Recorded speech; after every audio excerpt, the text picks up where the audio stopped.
Today we are comparing two lower mid-range phones, the Samsung Galaxy A35 and the Redmi Note 14 Pro. And I know comparing last year's A35 with Redmi's latest might seem a bit odd, especially since we are all waiting for the A36 to drop. But they still linger at the same price point, so they are technically still direct competitors. Let's see which one is worth spending your money. When you pop open the Redmi box, you'll still get that full experience you used to get with all the phones back in the day. You're getting the actual phone, obviously, but also a black case that's actually pretty decent for a bundled one and a proper charging brick. Samsung, just like all of its phones recently, only have the phone and cable. No charger, no case, nothing else. You're definitely going to need to factor in the extra cost of a charger and a phone case into your budget. When it comes to the price, both phones are sitting at around 250 USD for the 8GB RAM and 256GB storage variant. Let's get into the hardware. Design is always a subjective thing. What looks good to me might not be your favorite, but personally I think Redmi has the better design here. Samsung design is clean, but it's getting repetitive. They have stuck to the same minimal camera setup across all their devices, from their flagship Galaxy S series down to the budget S series. And while it's not bad, it's not just exciting anymore. If you've seen one Samsung phone, you've seen them all. On the other hand, Redmi goes for a unique look, especially with the large camera island centered at the back. Some people will love it, others might find it a bit too much, but at least it's different. The matte finish on the Redmi is also a big win as it doesn't attract fingerprints at all. Samsung's glossy back, while not the worst at showing fingerprints, still collects them. They're just not as noticeable depending on the color you choose. Redmi packs in more features that Samsung simply doesn't offer, like a headphone jack and IR blaster which lets you control things like your TV and AC. When it comes to build quality, Redmi is rocking Gorilla Glass Victus 2 while Samsung is using Gorilla Glass Victus Plus. Redmi has a slight edge here for drop protection, but Samsung pulls ahead with IP67 dust and water resistance as compared to Redmi's IP64. When it comes to display, both are AMOLED, both do 120Hz and both have 1080p resolution, so in terms of sharpness and smoothness, they're about equal. However, Redmi's display is simply better overall. It's brighter, hitting a peak brightness of 1800 nits, making it much easier to see outdoors in direct sunlight.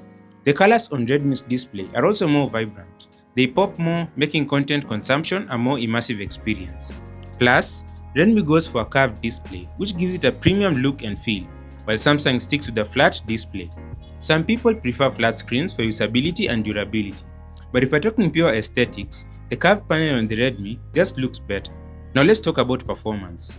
Samsung's running their Exynos 1380 while Redmi's got two flavors, the Helio G100 Ultra for 4G and the Dimensity 7300 Ultra for 5G. On paper, it's a clear hierarchy. Dimensity leads, Exynos follows, Helio trails behind. Now this is the 4G version of the Redmi and heating isn't really a problem, just normal warmth and a heavy use, although I haven't used it that much. But with Samsung, which I have used for a while, gets really hot. I'm not even talking gaming here, basic stuff like listening to Spotify or scrolling through Twitter, and the phone gets pretty hot. Classic Exynos behavior. But the weird thing is, it doesn't throttle performance that much. I've only experienced throttling once, but the heating issue is still annoying if you're doing multitasking or gaming for long sessions. RAM and storage configurations are pretty straightforward. With Samsung you get 6 to 12GB of RAM and 128 to 256GB of storage. With Redmi, 8 to 12GB of RAM and 256GB to 512GB of storage. Both have microSD card support for extra storage. Moving on to the camera, Samsung has a 50MP main lens, 8MP ultra-wide lens, 5MP macro lens and a 13MP selfie camera. Redmi, on the other hand, a 200MP main lens, 8MP ultra-wide lens, a useless 2MP macro lens and a 32MP selfie camera. Now both main cameras take great photos with good detail and color. However, Redmi's 200MP sensor does have an advantage over Samsung's 50MP sensor when it comes to capturing fine details, especially in good lighting conditions. But when you switch to ultra-wide lenses, Samsung maintains quality while Redmi's photos look like they were taken with a potato. Honestly, it's impressive how bad they are. Despite Redmi having higher resolution 32MP selfie camera, the 13MP selfie camera on the Galaxy A35 actually takes better photos. Redmi selfies tend to lack detail, while Samsung selfies look more natural and balanced. When it comes to video, no contest. Samsung's doing 4K 30 on both cameras, while Redmi stuck at 1080p. The quality difference is about what you'd expect. Samsung just runs away with it. Both phones are running Android 14, which is interesting considering the Galaxy A35 is a year older. They'll both get Android 15 soon, but here's where Samsung flexes: 4 years of software updates and 5 years of security patches. With Redmi, you get 3 years of software updates and 4 years of security patches respectively. So in 2028, the A35 will still be getting updates while Redmi won't. Pretty wild for a younger phone. Onto the user interface, Samsung runs on UI 6 while Redmi comes with HyperOS 1. Both are highly customizable, but in regions like mine where Samsung's good look is unavailable, HyperOS feels much more customizable. Features like the always-on display are also better on Redmi, at least in my opinion. However, Redmi's biggest issue is bloatware. It comes with tons of pre-installed apps and games that most people will never use.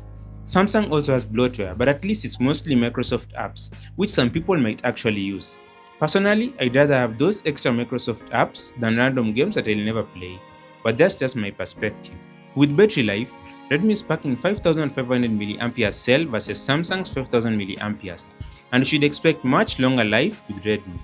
When it comes to charging speeds, Redmi also wins easily, offering 45W fast charging compared to Samsung's slower 25W charging. And of course, with Samsung, you have to actually go out and buy your own charger. So after all is said and done, which phone takes the crown? I personally think Samsung is the better option, especially if they cost the same, despite it being a year older. The longer software support and better camera performance give it an edge, making it a more reliable choice in the long run. However, Redmi still has its advantages, including a bigger battery, a better display, and the fact that it comes with accessories in the box, which some people will definitely prefer. At the end of the day, it all comes down to personal preference. Which one did you pick? Let us know in the comments below. Thanks for watching. I'm Milan and this is Fuzitech. Subscribe.